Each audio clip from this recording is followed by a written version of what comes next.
Saludos cordiales, estimados amigos y hermanos. Seguimos con la serie de estudios con el objetivo de conocer el proceso de imposición del Dios elegido Yahvé en la fase post-exílica. El estudio es presentado con una exégesis neutra, fuera de la confesión religiosa, libre de cualquier dogma. En este sentido, quiero subrayar que para la historia de las religiones, las manifestaciones religiosas son culturales, no son intemporales ni son eternas, sino que se inscriben en un marco histórico definido que permite explicarlas en gran medida. Y que la cultura cananea, la cuna de Judá e Israel, fue una cultura dinámica en constante cambio, que se alimentaba de las comunidades más avanzadas, como por ejemplo de la cultura sumeria, de la fenicia, la egipcia, la persa y de la cultura griega. Así en la Biblia hebrea, la expresión religiosa y las entidades espirituales veneradas son todas importadas del mercado religioso regional y adaptadas para el consumo local. De modo que nada es original en la Biblia hebrea, escrita como la tenemos hoy a partir del siglo VI a.C., con un sinfín de modificaciones a lo largo del tiempo, incluso en nuestros días. Siendo así, el título de la 10ª lección, la última de la serie, es La teología del dominio sacerdotal. El texto de referencia está en Isaías capítulo 40, versículos 3 al 5. Voy a leer la versión de la Biblia textual, edición 1999. Dice así: una voz clama, preparad en el desierto el camino a Yahvé, allanad en el yermo una calzada a nuestro Dios. Que los valles se levanten, que los montes y las colinas se abajen, que lo torcido se enderece y lo escabroso se allane, y se manifestará la gloria de Yahvé, y toda carne juntamente la verá, porque la boca de Yahvé lo ha dicho. El falso Isaías, un escriba en la función de profeta de la élite sacerdotal, advierte al pueblo de Israel y Judea que el Dios elegido en Persia está presto para regresar del exilio con los sacerdotes que lo eligieron y manifestarse ante los ojos de toda la gente. El ser mitológico cananeo, representado por el toro, fue dotado de grandes atributos para que sea útil al clan político religioso, en su objetivo de someter al pueblo de mayoría campesina y supersticiosa, iletrada e indefensa. En ese proceso de instalación del reino de sacerdotes, el Dios Yahvé se comportará como secretario de Estado del régimen religioso, un vocero que anuncia supuestas leyes de naturaleza divina, creadas por la élite sacerdotal continuamente según las necesidades de control de la población y de acuerdo con los intereses de la clase dominante. El Dios Yahvé, en su nueva versión creada por la élite sacerdotal judaíta, es utilizada para construir la nueva nación, con una cultura completamente diferente, mediante un nuevo régimen que acapara el control de todos los poderes, el político y religioso, el jurídico y el poder económico. Con esto en mente, veamos otro indicio de la dictadura religiosa, la teología del dominio sacerdotal, un mecanismo político de intervención social implementado a través de un complejo sistema jurídico religioso, una hierocracia disfrazada de teocracia. Para su análisis, dividí el tema en 3 secciones. En la primera, presentaré los beneficios o milagros que producen el solo hecho de obedecer la ley sacerdotal, anunciada como si fuera la ley de Yahvé, entregada a su siervo Moisés, según la leyenda del Éxodo. En la segunda sección, mostraré las dolorosas consecuencias que acarrea al individuo el acto de rebelarse en contra de las leyes creadas por el clan religioso, normas etiquetadas con el nombre del Dios Yahvé, la marca registrada, propiedad de la clase dominante. Y en la tercera sección veremos la oportunidad ofrecida a quien renuncia a su rebeldía y se someta al dominio sacerdotal, aceptando las reglas de juego establecida por los amos del Dios imaginario, los celosos guardianes de la supuesta ley divina. Veamos la primera sección y voy a leer Deuteronomio capítulo 28, versículo 1.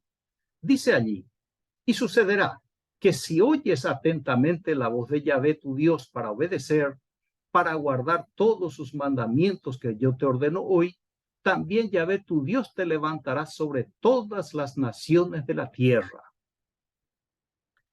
La promesa sacerdotal es una propaganda engañosa e ilusoria, cuyo objetivo es someter mediante el uso de promesas utópicas a todos los habitantes del territorio conquistado.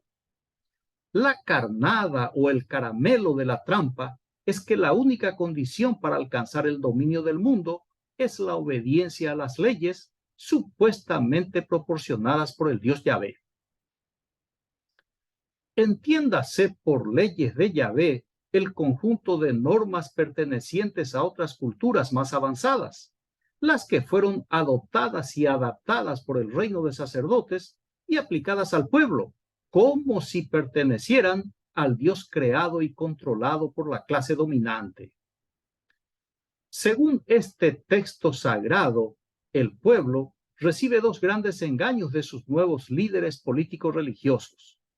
El primer engaño es afirmar que la fuente de las leyes sacerdotales es el Dios Yahvé, cuando que todas las leyes son normas recogidas de las naciones vecinas más desarrolladas y atribuidas falsamente al Dios creado por los sacerdotes judaítas.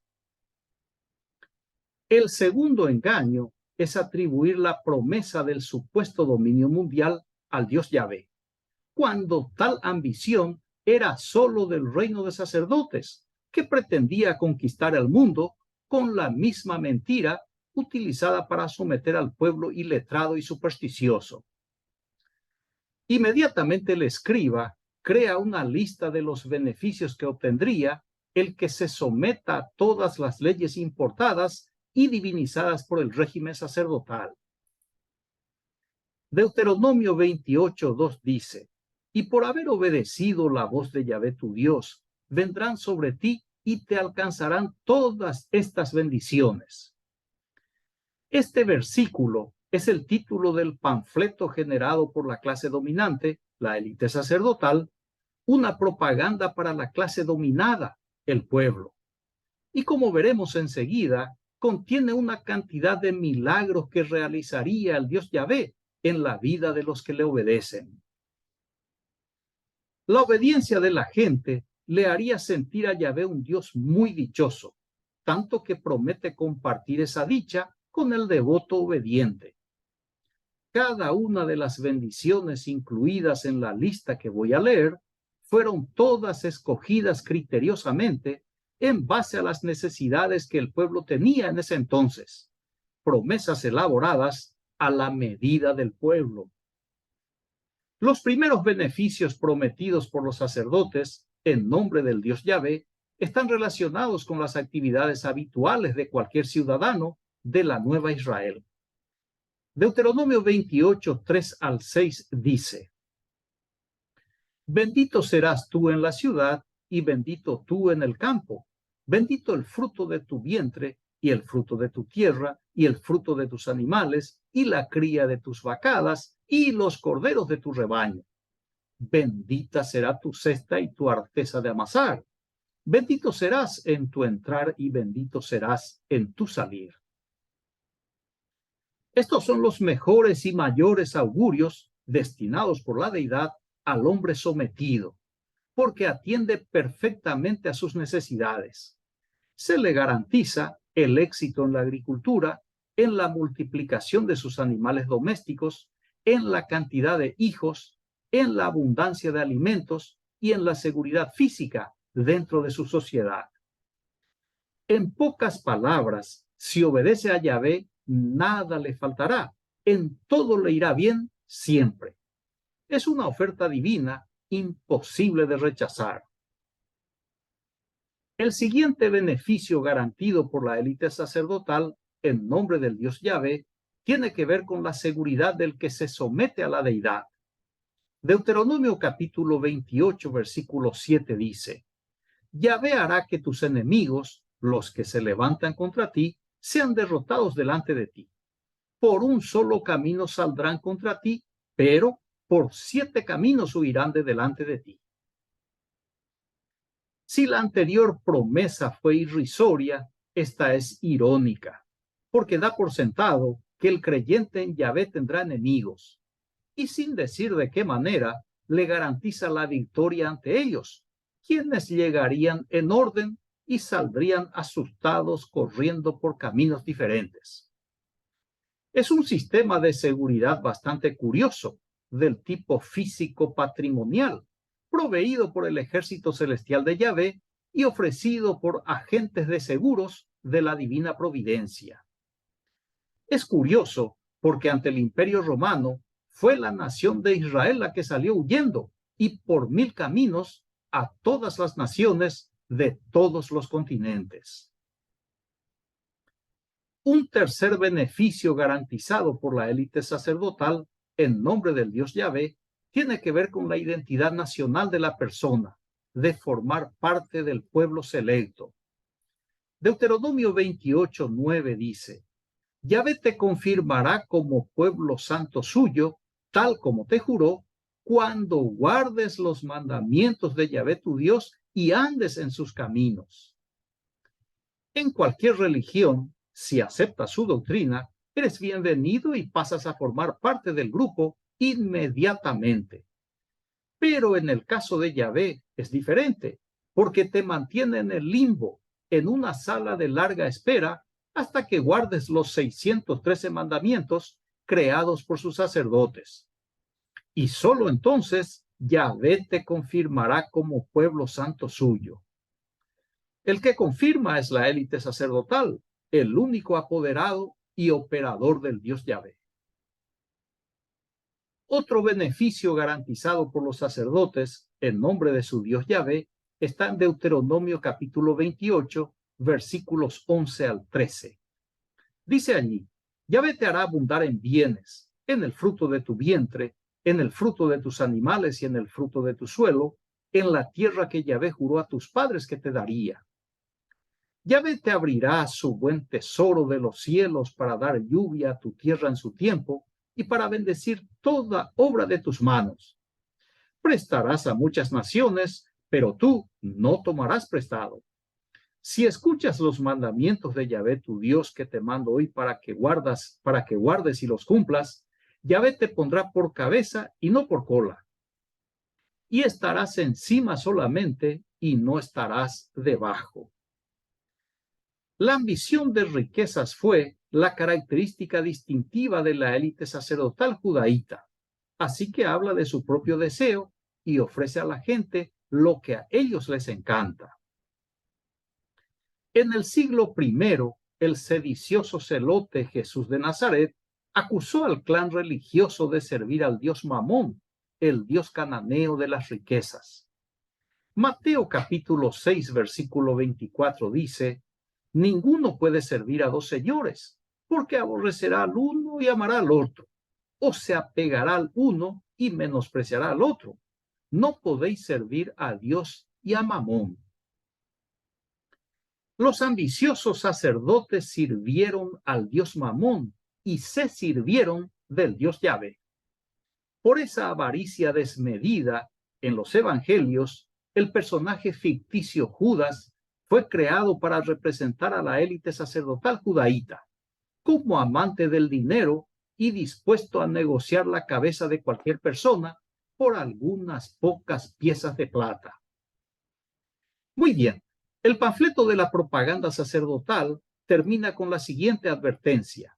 Deuteronomio 28, 14. No te apartarás, pues, ni a la derecha ni a la izquierda de ninguna de las palabras que yo os ordeno hoy, para ir en pos de otros dioses y servirlos.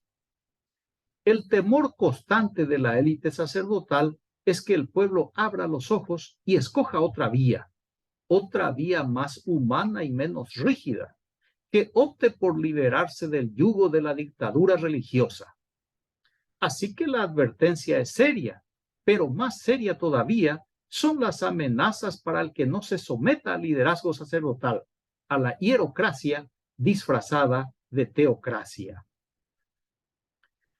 No olvide que este es un procedimiento político en el cual el grupo de poder pretende embaucar a los incautos campesinos para que obedezcan a su mandato.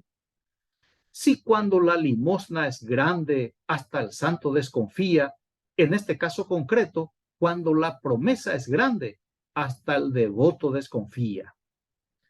Es que la élite sacerdotal, como reza el dicho mexicano, le echó mucha crema al taco, y el pueblo, aunque fuere manso, no es menso, no es tonto, especialmente cuando está siendo explotado mediante falsas expectativas o promesas ilusorias.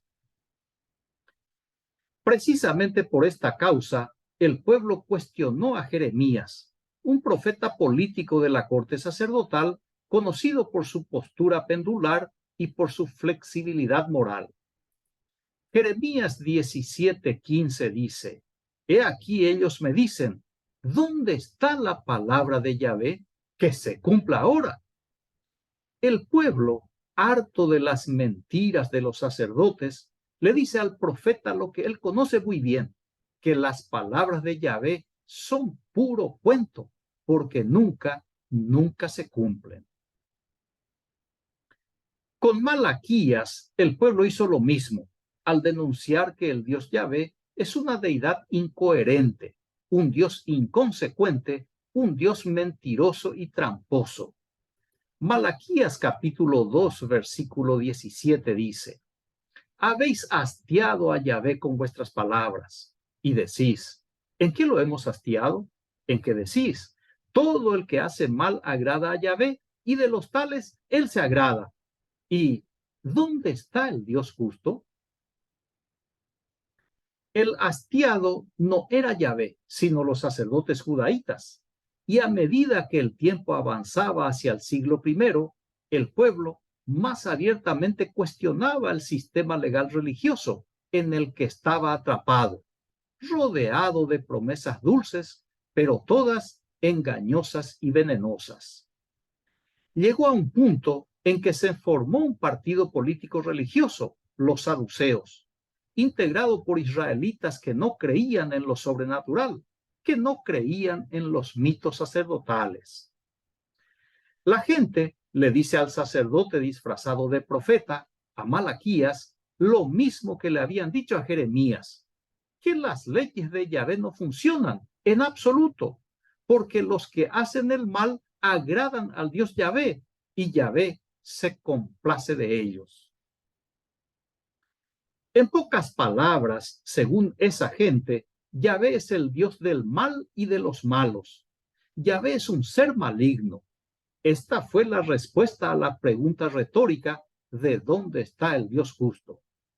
El pueblo comprobó que Yahvé el justo es pura propaganda sacerdotal y nada más. El falso profeta Malaquías se defendió de la gente como gato panza arriba.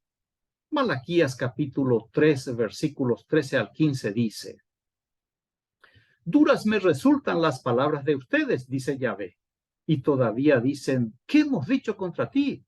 Ustedes han dicho, es inútil servir a Dios. ¿Qué ganamos con guardar sus mandamientos o con hacer duelo ante Yahvé Sebaot? Más bien hemos de felicitar a los arrogantes, que aún haciendo el mal prosperan y aún tentando a Dios, escapan impunes.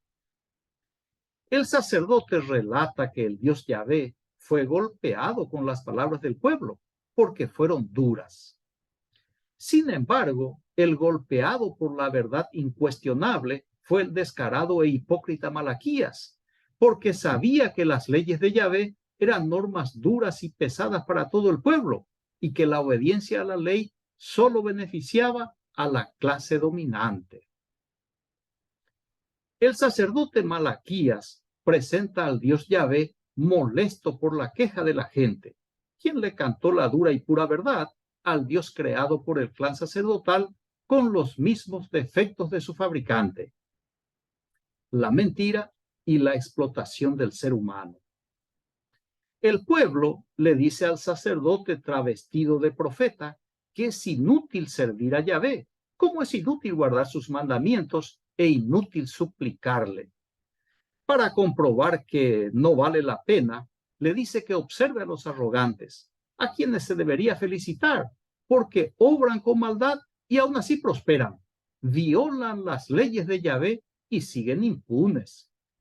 En pocas palabras, al pueblo, el Dios Yahvé no le sirve de nada y para nada.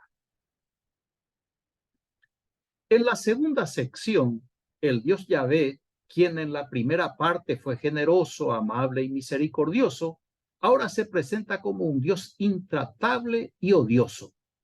Deuteronomio capítulo 28, versículo 15 dice: Pues sucederá que si no obedeces la voz de Yahvé tu Dios, cuidando de practicar todos sus mandamientos y estatutos que yo te ordeno hoy, que vendrán sobre ti y te alcanzarán todas estas maldiciones. Al Dios Yahvé, lo único que le irrita es que le lleven la contra. Como veremos en breve, el Dios Yahvé, cuando no es obedecido, se transforma en una bestia. Pero no tenga miedo, porque Yahvé es apenas una figura controlada por la élite sacerdotal. Controla su ley, sus reacciones y sus emociones. El Dios Yahvé está controlado por el régimen religioso todo el tiempo. Yahvé es un Dios sometido y dependiente del clan sacerdotal judaíta, hecho que se observa con absoluta nitidez en toda la extensión de la Biblia hebrea. La élite sacerdotal, a quien le resulta fácil gobernar al Dios Yahvé, se propone también gobernar al pueblo a través del miedo, del pavor generado por un rosario de amenazas creadas en el nombre de Yahvé. Es que el miedo tiene un efecto inmediato en la gente, de allí que su uso sea bastante común y útil en la mayoría de las religiones. Deuteronomio 28, versículos 16 al 19 dice: Maldito serás en la ciudad y maldito serás en el campo. Malditas serán tu cesta y tu arteza de amasar. Maldito será el fruto de tu vientre y el fruto de tu suelo, el parto de tu vacada y las crías de tu rebaño. Maldito serás en tu entrar y maldito serás en tu salida. El autor de esta amenaza tomó los versículos 3 al 6, sustituyó el término bendito por maldito y presenta al pueblo supersticioso a un Dios extremista que bendice y maldice, un Dios terrible a quien se debe obedecer, siempre por temor y obligación y nunca por amor y devoción. La intención de la clase dominante es crear pánico en la clase dominada y bajo ese efecto domesticar al rebaño para que sirva a los intereses de la élite sacerdotal siempre. Deuteronomio capítulo 28 del 20 al 24 dice: Yahvé enviará contra ti maldición, quebranto y consternación en todo cuanto pongas la mano para hacer, hasta que seas destruido y perezcas rápidamente a causa de la maldad de tus acciones, por las cuales me habrás abandonado. Yahvé hará que se te pegue la peste, hará que ella te extermine de la tierra a la cual entras para poseerla. Yahvé te herirá de tisis, de fiebre, de inflamación y gangrena, con sequía, con calamidad repentina y con añublo, y estos te perseguirán hasta que perezcas. Tus cielos que están sobre tu cabeza serán de bronce, y de hierro la tierra que está debajo de ti. En lugar de lluvia, Yahvé dará a tu tierra polvo y ceniza, los cuales descenderán de los cielos sobre ti hasta que seas destruido. A este Dios macabro, insensible e inmisericorde, con el tiempo será sustituido por su Hijo Jesús, quien emplea un vocabulario más suave, pero que tiene el mismo carácter, porque al que no le obedece, le regala un pasaje sin escala y sin retorno al infierno eterno. Es como dice el refrán, de tal palo tal astilla. Y así son los dioses, creados por la clase dominante para amedrentar, amansar y aprovechar. Es la teología del dominio. La lista de maldiciones diabólicas elaboradas por los sacerdotes con la etiqueta del dios Yahvé sigue hasta el final del capítulo. Es decir, que aún nos falta más de 40 versículos para leer. Debido a su extensión y para no cansarle, dejo a su cargo la lectura del resto del capítulo, por favor. La tercera sección está dirigida al infractor de la ley o al rebelde, quien tras recapacitar decide someterse al dominio sacerdotal, aceptando, por supuesto, las reglas de juego establecidas por los amos del Dios Yahvé, los guardianes de la supuesta ley divina. Deuteronomio 30, 1 y 2 dice: Y sucederá que cuando te hayan sobrevenido todas estas cosas, la bendición y la maldición que acabo de poner delante de ti, y tú las recapacites en tu corazón en medio de todas las naciones, a donde Yahvé tu Dios te haya esparcido, y te vuelvas a Yahvé tu Dios, y obedezcas a su voz, conforme a todo lo que yo te mando hoy, tú y tus hijos, con todo tu corazón y con toda tu alma. Entonces Yahvé hará volver de tu cautiverio y tendrá misericordia de ti y volverá a recogerte de todos los pueblos a donde te haya esparcido Yahvé tu Dios. Esta sección del capítulo 30 se conoce como la promesa de restauración del individuo, que no es otra cosa que aceptar las reglas impuestas por los sacerdotes, para que de ese modo el Dios Yahvé deje de perseguir y maltratar a su víctima que le había rechazado y empezar a tratarle con ternura, a llenarle de regalos, como si fuera un verdadero Papá Noel. Lo que sigue es más de lo mismo, una repetición de lo que ya fue presentado en la primera sección, es decir, promesas y más promesas, todas ellas imposibles de cumplir. Muy bien, así concluye la novena y última operación efectuada por la élite sacerdotal para allanar el camino de Yahvé, pregonado por el falso Isaías cuando desde la nación persa decía, Isaías 40, 3 al 5. Una voz clama, preparad en el desierto el camino a Yahvé, allanad en el yermo una calzada a nuestro Dios. Que los valles se levanten, que los montes y las colinas se abajen, que lo torcido se enderece y lo escabroso se allane, y se manifestará la gloria de Yahvé, y toda carne juntamente la verá, porque la boca de Yahvé lo ha dicho. El orden de los acontecimientos en la conquista sacerdotal fue el siguiente. El primer paso fue la elección de Yahvé en la nación persa. El segundo paso, divorciar a Yahvé en la nación persa. El tercer paso, dotar a Yahvé de los rasgos del dios persa. El cuarto paso, eliminar la monarquía e instituir el reino de sacerdotes. El quinto paso, eliminar a los profetas y profetisas de Israel y Judea. El sexto paso, eliminar los dioses, sacerdotes y centros cúlticos de Israel y Judea. El séptimo paso, eliminar la libertad de pensamiento en Israel y Judea. El octavo paso, apropiarse del territorio de Israel y su nombre y planificar la conquista del mundo. El noveno paso, someter y controlar al pueblo mediante leyes recogidas del extranjero. Con este último paso se concreta la teología del dominio sacerdotal, que fue muy bien resumida por el profeta Jeremías en su libro en el capítulo 31, versículos 33 al 34, que dice: sino que esta será la alianza que yo paute con la casa de Israel después de aquellos días, oráculo de Yahvé. Pondré mi ley en su interior y sobre sus corazones la escribiré. Y yo seré su Dios y ellos serán mi pueblo. Ya no tendrán que adoctrinar más el uno a su prójimo y el otro a su hermano, diciendo: conozcan a Yahvé, pues todos ellos me conocerán, del más chico al más grande, oráculo de Yahvé, cuando perdone su culpa y de su pecado no vuelva a acordarme. Muy bien, concluyo el análisis y la serie con la observación del filósofo latino Séneca. La religión es vista por la gente común como verdadera, por los sabios como falsa y por los gobernantes como útil. Les repito, la religión es vista por la gente común como verdadera, por los sabios como falsa y por los gobernantes como útil. Agradezco su amable atención, reciba un fraterno abrazo y hasta la próxima serie. Gracias.